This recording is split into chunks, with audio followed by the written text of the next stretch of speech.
Visite médicale annuelle des agents de l'administration parlementaire et des députés, la tradition a encore été respectée cette année. Dans ce magazine, nous reviendrons sur le lancement officiel de cette visite par le chef du Parlement en présence du ministre en charge de la Santé. Il est possible de visiter l'institution parlementaire.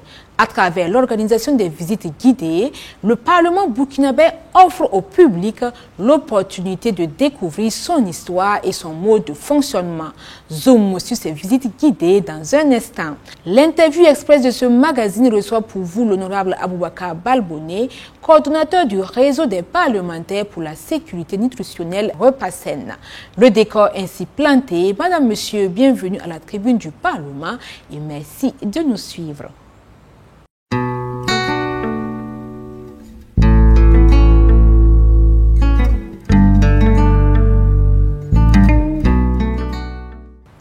Carnet d'audience du chef du Parlement, le président de l'Assemblée législative de transition, son Excellence Dr Ousmane Bougma, a reçu en audience le mardi 29 avril 2025 l'ambassadrice de la République de Turquie au Burkina Faso, son Excellence Nilgam Erdem Ari. Après 4 années passées au pays des hommes intègres, la diplomate turque est venue faire ses adieux au chef du Parlement. L'ambassadrice a réaffirmé le soutien indéfectible de la Turquie au Burkina Faso, notamment dans sa quête de sécurité et de souveraineté. À l'Assemblée législative de transition, la santé des travailleurs est une priorité. Le 28 avril dernier, le chef du Parlement, Dr Ousmane Bougma, a officiellement lancé en présence du ministre de la Santé, Dr Robert Kadgougou, la visite médicale annuelle. Cette initiative vise à assurer le suivi sanitaire des agents. Le compte-rendu de cette activité est signé Idrissa Warga et Axel Nicole Yaro.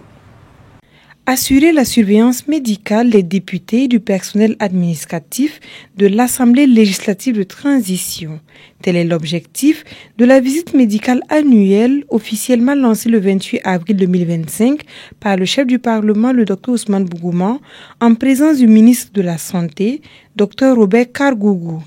Organisée par l'Office de santé des travailleurs en collaboration avec le centre médical de l'Assemblée législative de transition, cette visite permet d'évaluer l'aptitude des agents à leur poste, de prévenir les risques professionnels et de détecter précocement des pathologies souvent silencieuses pour une prise en charge rapide et efficace. Nous sommes vraiment reconnaissants à son Excellence, Monsieur le Président de l'Assemblée, qui s'est vraiment impliqué activement, également le ministre de la Santé, qui par sa présence vient montrer encore une fois de plus l'importance de la visite médicale périodique. À la fin de cette visite, nous allons faire le point. Nous allons analyser l'ensemble des données et nous verrons ceux qui ont besoin d'un suivi, ceux qui ont besoin de conseils médicaux appropriés et ceux qui auront besoin d'examens plus poussés. Et certainement, certains seront orientés vers des spécialistes pour le suivi. Les bénéficiaires ont salué cette initiative qui contribue à renforcer leur équilibre et leur sécurité au travail. Chaque année, lorsque on commence cette visite médicale pour les travailleurs, nous sommes très ravis. Ça nous permet de savoir quel état de santé nous avons. Et quand on a un état de santé qui est parfait, on continue notre travail tranquillement. Imposée par la réglementation, la visite médicale annuelle constitue une démarche essentielle pour garantir la sécurité des travailleurs et rappelle l'importance de préserver leur bien-être pour une meilleure efficacité au travail. L'Assemblée législative de transition ouvre ses portes au public à travers une série de visites guidées. Élèves, étudiants, représentants d'associations y affluent pour découvrir les coulisses de l'institution. Ils en ressortent enrichis de connaissances sur l'histoire et le fonctionnement du Parlement. Gros plan sur ces visites dans ce élément signé Innocent Darankoum et Alizeta Nakanabo Kwanda. Ce matin-là, ils étaient plus de 190 étudiants à franchir les portes de l'Assemblée législative de transition, certains pour la première fois. Curieux et attentifs, ils s'apprêtent à découvrir les coulisses de l'ALT. Depuis le hall de l'hémicycle où sont exposées les photos des différents présidents qui se sont succédés à la tête du Parlement burkinabé, les visiteurs découvrent l'endroit où se votent les lois, l'hémicycle. Monsieur Bationo nous a fait l'historique en ce qui concerne tous ceux qui ont été à la tête de l'Assemblée nationale ou à l'Assemblée législative de transition ou bien l'ancienne appellation. Dans son exposé également, il a évoqué la question donc de la composition, du fonctionnement de l'ALT. Certains chanceux échangent même avec des parlementaires. Des rencontres inspirantes pour les visiteurs qui ne cachent pas leurs émotions. L'objectif, c'est d'abord nous approcher de nos mamans, nos aînés, afin de recueillir leurs conseils. Car comme on aime le dire, seul on va plus vite, mais ensemble on va plus loin. C'est une fierté de savoir que des filles, des étudiantes ont bien voulu venir échanger avec nous. Voilà, pour voir comment elles peuvent être comme nous aujourd'hui. Ça veut dire que nous inspirons de la considération. La forte affluence et l'intérêt manifeste de la population vis-à-vis de l'ALT se confirment. Avec plus de 1000 visiteurs reçus en avril seulement, les retours à l'issue de chaque visite guidée sont majoritairement enthousiastes. C'est un retour généralement très bien apprécié parce qu'ils découvrent tout un pan de leur histoire qu'ils ne connaissaient pas. Et ce pan-là de l'histoire du pays ne se trouve nulle part que à l'Assemblée. Au fil des visites, c'est une nouvelle image de l'Assemblée législative de transition qui se dessine, celle d'une institution plus accessible et plus proche des préoccupations citoyennes. La preuve, pour de nombreux visiteurs, leur immersion au sein de l'ALT a contribué à renforcer leurs liens avec leur institution. Et pour ceux qui n'ont pas encore eu l'occasion d'effectuer le déplacement, ils sont invités à le faire. Une découverte passionnante de l'institution les attend.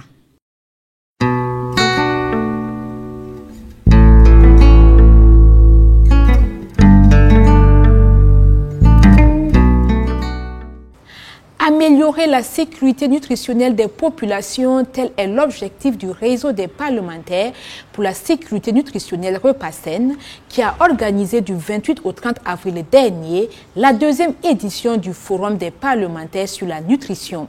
Quels sont les défis à relever pour atteindre cet objectif? Quels engagements ont été pris lors de ce forum? Élément de réponse avec Aboubakar Balbouné, coordonnateur du Repassen, dans cette interview express conduite par Axel Nicole Yaro.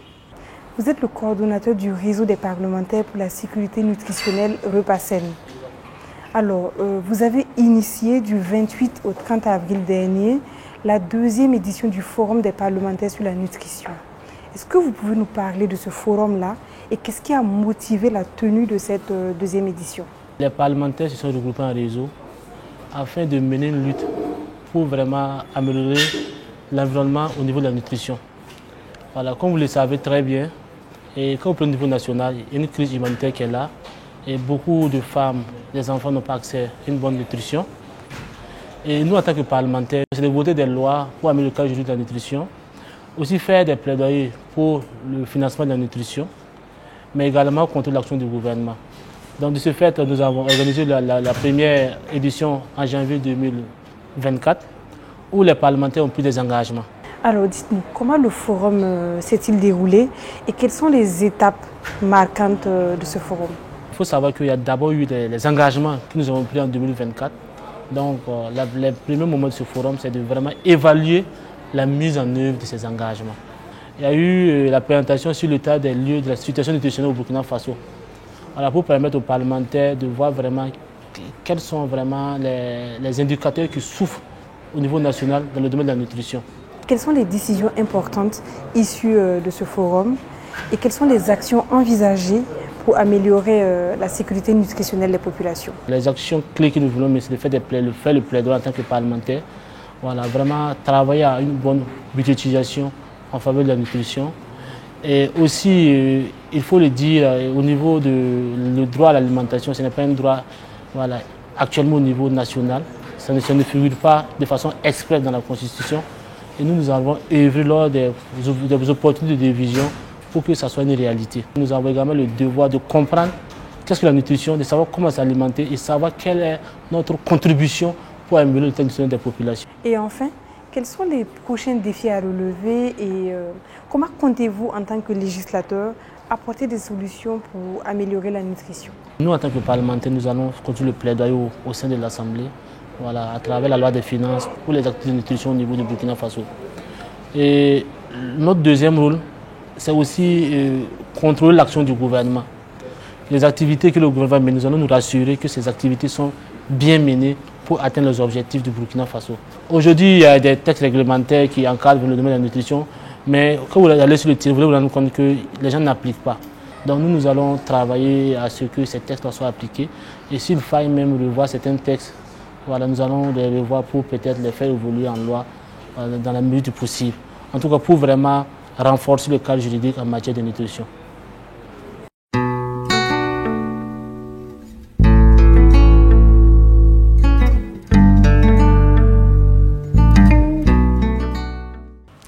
Alors que tout semble prêt pour la promulgation d'une loi adoptée, il peut arriver qu'elle soit renvoyée à l'Assemblée pour une seconde lecture. La Constitution prévoit en effet une prérogative présidentielle permettant au chef de l'État de demander une nouvelle délibération sur un texte déjà voté.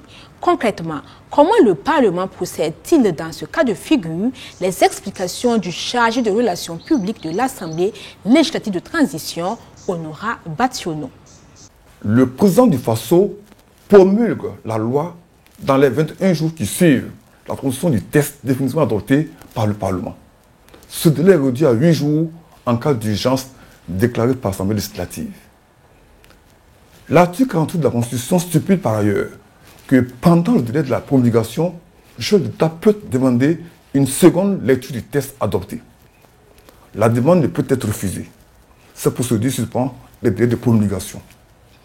Le président du Parlement informe l'ensemble des députés réunis en plénière de la demande de relecture de la loi par le chef de l'État. Il consulte la plénière pour savoir si elle désire renvoyer le texte de loi devant une commission autre que celle qui en a été précédemment saisie. Dans la négative, le texte est renvoyé à la commission qui avait eu à en connaître. La commission permanente doit statuer dans le délai imparti par l'Assemblée législative de transition qui ne peut en aucun cas excéder 10 jours. L'inscription du dossier à l'ordre du jour de la session a lieu conformément aux dispositions du règlement de l'ALT. C'est tout pour ce magazine. Merci à vous qui l'avez suivi. À la semaine prochaine pour d'autres informations parlementaires.